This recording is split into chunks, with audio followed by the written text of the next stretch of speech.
Përshëndetje zonja dhe zotrin, ky është edicioni qendror këtu në ekranin e kanalit 7, ndër të tjera do të ndiqni. Misioni ODIHR do të sjellë 300 vëzhgues për mbikëqyrjen e procesit zgjedhor të 11 majit. Monitorime dhe votës së diasporës në fokus, krimet elektorale. Kryeministri Rama premton furnizimin me ujë 24 orë deri në fund të mandatit të 4. Qeveria nuk ka shkop magjik, por ka shtuar ndjeshëm investimet.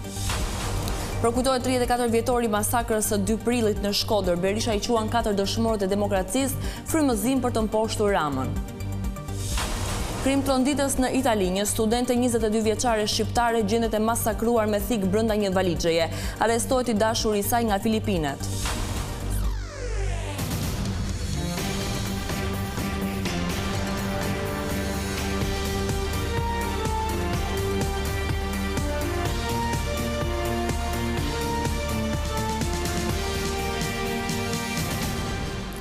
Do të vijojmë gjërësisht me lajmet. 300 vëzhgues do të jenë në terren për të mbikëqyrur procesin e zgjedhjeve parlamentare të 11 majit. Ambasadori ODIHR Lamberto Zanier bëri të ditur për mediat se monitorimit nuk do t'i shpëtojë as vota e diasporës që nga momenti i mbërritjes së zarfëve në aeroport. ODIHR nis sot misionin e vëzhgimit të zgjedhjeve për parlamentarët e 11 majit në Shqipëri. Ambasadori Lamberto Zanier gjatë një konference për mediat në Tiranë bëri me dije numrin e vëzhguesve që do të stacionohen në 12 qarqe të Shqipërisë. Për ditën e zgjedhjeve do të kërkojmë 300 mbikëqyrës afatshkurtër që do të vinë në Shqipëri pak para zgjedhjeve. Në ditën e zgjedhjeve do të ketë një komponent më të gjerë të vëzhguesve, vëzhgues nga Asambleja Parlamentare OSBE-s, Asambleja Parlamentare e Këshillit Evropian dhe Parlamenti Evropian. Qëllimi i këtij misioni do të jetë vlerësimi i kryerjes së këtij procesi nëse do të jenë në përputhje me angazhimet e Shqipërisë ndaj OSBE-s dhe detyrimet të tjera të Shqipërisë, si edhe përputhja me legjislacionin vendas. Sipas Zanier, një vëmendje veçantë i kushtohet edhe zbatimit të rekomandimeve të dhëna nga ODIHR në proceset e mëparshme zgjedhore, ajo ndal edhe tek plani i hetimit nga SPAK. Bashkëpunimi me autoritetet është i rëndësishëm, por gjetjet tona do të ndahen përmes raporteve zyrtare. Ambasadori zbuloi se misioni do të caktojë vëzhgues të posaçëm sa i takon votës së diasporës, që nga momenti i mbërritjes së tyre në aeroport. OSBE ODIHR pritet të publikojë një raport paraprak me gjetjet kryesore të procesit një ditë pas datës së votimit. Fletët e votimit për diasporën pritet të mbërrijnë në Shqipëri brenda 8 prillit për të shpërndarë më pas në vendet ku do të votojnë emigrantët. Kryetari i Komisionit Qendror të Zgjedhjeve Ilirian Celibashi tha se parlamentarët e 11 majit pritet të shprehin vullnetin e tyre me vot afro 246.000 emigrantë. Komisioni Qendror i Zgjedhjeve njoftoi se ka nisur zyrtarisht shpërndimi i fletëve të votimit për zgjedhësit nga jashtë vendit në parlamentarët e 11 majit. Gjatë një komunikimi me gazetarët, kreu i KQZ-s Ilirian Celibashi njoftoi se fletët po printohen nga një kompani slovene dhe se brenda datës 8 prill pritet të vinë në Shqipëri. Midis datave 7 dhe 8 do t'i kemi këtu fletët e votimit për votimin nga jashtë dhe midis datës 8, 9 dhe 10 do të fillojmë përgatitjen e zarfave dhe gjithë dokumentacionit tjetër i cili do të dërgohet votuesve jashtë vendit, duke shpresuar që gjithë ky proces të realizohet brenda datës 15 ose 17 prill. Është kohë e mjaftueshme për t'i dërguar zarfat, për t'u dhënë kohë rreth 3-4 ditë dhe diku dhe më shumë ditë zgjedhësve nga jashtë për të vendosur, për të bërë zgjedhjen e tyre pra për të plotësuar fletën e votimit. Sa i përket mënyrës së votimit, Celibashi u shpreh se KQZ ka përgatitur edhe një udhëzues që do të lehtësojë votuesit. Po ndërtojmë një sistem të ndihmës dhe të këshillimit për votuesit nga jashtë, për rastin kur ata do të kenë nevojë për të marrë sqarime për procedurat e votimit. Nga diaspora pritet të votojnë rreth 245.935 votues, ndërsa KQZ njoftoi gjithashtu se ka nisur procesin e përgatitjes teknike të pajisjeve të votimit elektronik që do të zhvillohet në Vorë dhe në 110 në kryeqytet. Furnizimi pa ndërprerje me ujë në të gjithë territorin e vendit. Ky është premtimi që kryeministri Rama thotë se do të realizohet plotësisht nëse ai do të jetë në pushtet pas 11 majit. Kryeministri Edi Rama beson se në fund të mandatit të 4, nëse Partia Socialiste fiton sërish, përmbyllet i gjithë programi i furnizimit 24 orë me ujë të pijshëm. Shkop magjik nuk ka, por ama ta përsëris çfarë është bërë dhe çfarë është investuar për ujin e pishëm në këto 3 mandate nuk është bërë dhe nuk është investuar në dekada të tëra të marrës së bashku. Dhe mos harro në rang vendi, kur ne morëm detyrën kishin vetëm 4 zona urbane me 24 orë ujë. Sot kemi 43 dhe 98 të tjera zona rurale. Në përgjigje të komentuesit në rubrikën online Symsy, kreu i qeverisë u ndal në qytetin e Durrësit duke kujtuar vitin 2013 kur erdhën në pushtet. Kur tim dhe votën kishte 3 orë ujë në ditë, gjithandej. Që kur tim dhe votën kemi investuar për ujin e pishëm në Durrës rreth 60 milion euro. Më shumë se të gjitha vitet e tjera të mbledhura së bashku me përfitues banorët e të gjitha njësive administrative të asaj bashkie, ku të mos harrojmë, s'ka pasur kur ujë 24 orë, se ka rëndësi ta kujtojmë edhe këtë. Atëherë, ne kemi rindërtuar apo ndërtuar krejt nga e para linjat e ujit pishëm në shumë segmente. Furnizimi 24 orë me ujë të pishëm vijon të jetë një ndër objektivat kryesore që majoranca zotohet të përmbush në kërkim të mandatit të 4. Sali Berisha ishte këtë të mërkur në Shkodër për të kujtuar 4 qytetarët e vrarë në protestën antikomuniste të 2 prillit. Ai tha se sakrifica e tyre është një frymëzim për opozitën që do vijojë me forcë betejën për të fituar zgjedhjet e 11 majit. Shkodra përkujtoi sot 34 vjetorin e masakrës së 2 prillit të vitit 1991, ku mbetën të vrarë Arben Broci, Bujar Bishanaku, Nazmi Kryeziu e Besnik Ceka, si dhe u plagosën 10 qytetarë. Ngjarja e rëndë ndodhi vetëm 2 ditë pas zgjedhjeve të para pluraliste që u fituan nga Partia e Punës, fitore ndaj së cilës qytetarët e Shkodrës u ngritën në protestë. Para memorialit kushtuar 4 dëshmorëve të demokracisë zhvilluan omazhe kryetarit të Partisë Demokratike Sali Berisha, familjarët e dëshmorëve e qytetarët të Shkodrës. Martirët e 2 prillit janë frymëzim i madh për çdo qytetar.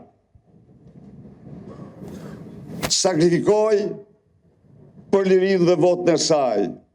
Kryetari i Partisë Demokratike Berisha u bëri apel qytetarëve të Shkodrës që në këtë 2 prill të bashkohen rreth opozitës duke hequr paralele mes diktaturës komuniste e qeverisjes së Partisë Socialiste.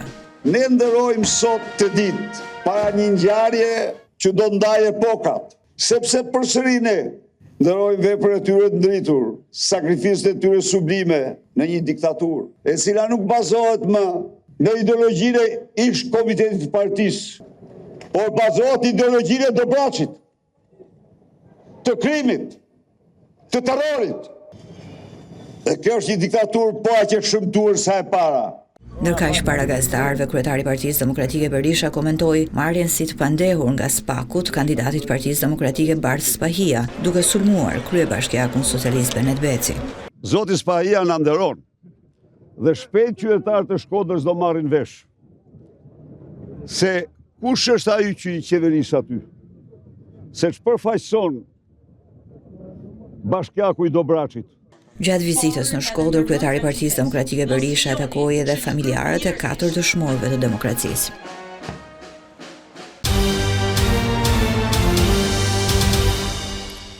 Gjykata e posaçme kundër korrupsionit kaloi këtë të mërkur për gjykim çështjen ndaj ish-kryetarit të Bashkisë së Shkodrës Bart Spahia.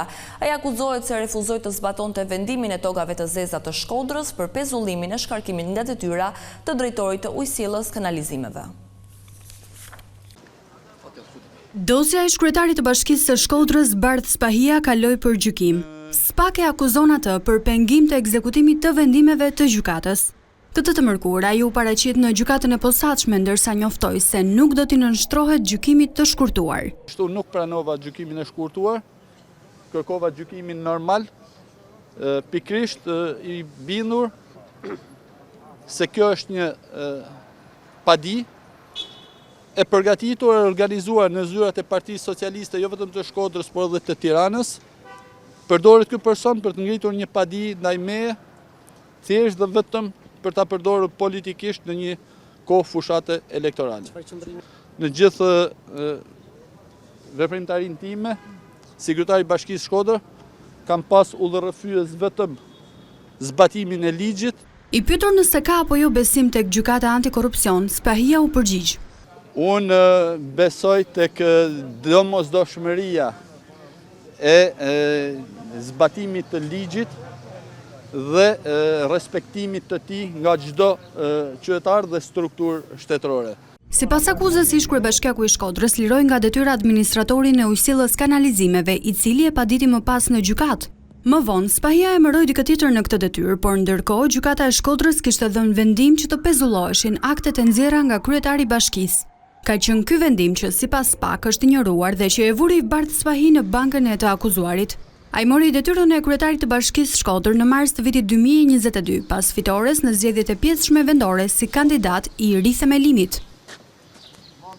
2 persona kanë humbur jetën si pasojë një aksidenti të rënd të ndodhur mesnatën e të martës në autostradën Milot-Morin. Sipas policisë, një automjet Benz ka dalë nga rruga dhe përpasoi 2 persona, shoferi dhe pasagjeri kanë dëruar jetë. Viktimat janë të moshës 50 dhe 35 vjeç. Shkak për aksidentin dyshohet të jetë bërë shpejtësia e madhe. Në ditën botërore të autizmit, mjekët shprehin shqetësim për rritjen e ndjeshme të numrit të prekurve nga kjo sëmundje. Shtimi i rasteve sipas tyre lidhet më së shumti me faktorët gjenetik. Shfaqja e autizmit tek fëmijët në botë dhe në Shqipëri është gjithnjë e më shumë në rritje. 1 në 46 fëmijë vuajnë nga çrregullimi i spektrit autik, ndërsa ekspertët tregojnë disa nga faktorët që ndikojnë. Kemi numrin në rritje, po konstatohet nga statistikat e bëra vitet e fundit dhe diagnozat e vendosur nga mjekët vitet e fundit, po shikohet që jemi 1 në 46 fëmijë kryesisht të prekur me çrregullim të spektrit autik. Janë të përfolura disa faktorë që mund të ndikojnë, ku është pjesa genetike, e fëmijës duhet parë pjesa kompozimit genetik, pra kemi fakt moshën e prindërve në momentin e konceptimit, mendohet që mund të ndikoj faktor të tjerë të jashtëm, siç mund të jetë lindja natyrale, cesariane. Keqkuptimet, shëndrimet përjashtuese dhe mungesa e aksesit në informacion vazhdojnë të jenë sfida të mëdha për këta fëmijë dhe familjet e tyre. Sfidat mund të jenë nga më të shumtat, për arsye sepse vërtet ne njohim autizmin si term, por vetë çrregullimet e spektrit autik janë një gamë shumë e gjerë.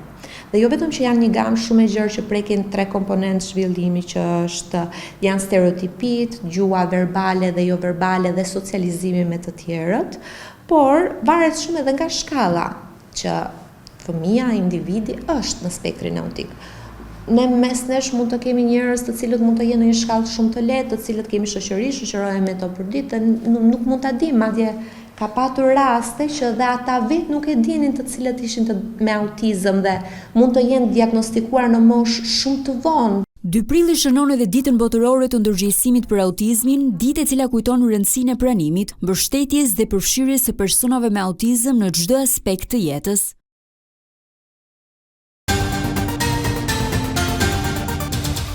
Një studente 22 vjeçare shqiptare është masakruar me thik nga i dashuri i saj Filipinas në Rom. Trupi i pajet u gjet në një valixhe e fshehur në një pyll. Policia arrestoi autorin e dyshuar, ndërsa nuk dihen ende motivet e krimit të rënd. Trupi i një vajze të re shqiptare është gjetur i pajet brenda një valixheje në një zonë të pyllëzuar pranë komunës Poli të Italisë. E reja identifikuar si Ilaria Sula ishte larguar nga banesa e saj në Rom që në datën 25 mars. Sipas mediave të vendit fqinj, dyshohet se 22 vjeçaria është vrarë me thik nga ishi i dashur i saj Filipinas, Mark Samson, i cili është arrestuar nga policia. Vrasësi është zbuluar përmes analizës së tabulateve të telefonit të viktimës që ishte përdorur nga 23 vjeçari për të postuar në profilin që vajza e zhdukur kishte në rrjetet sociale.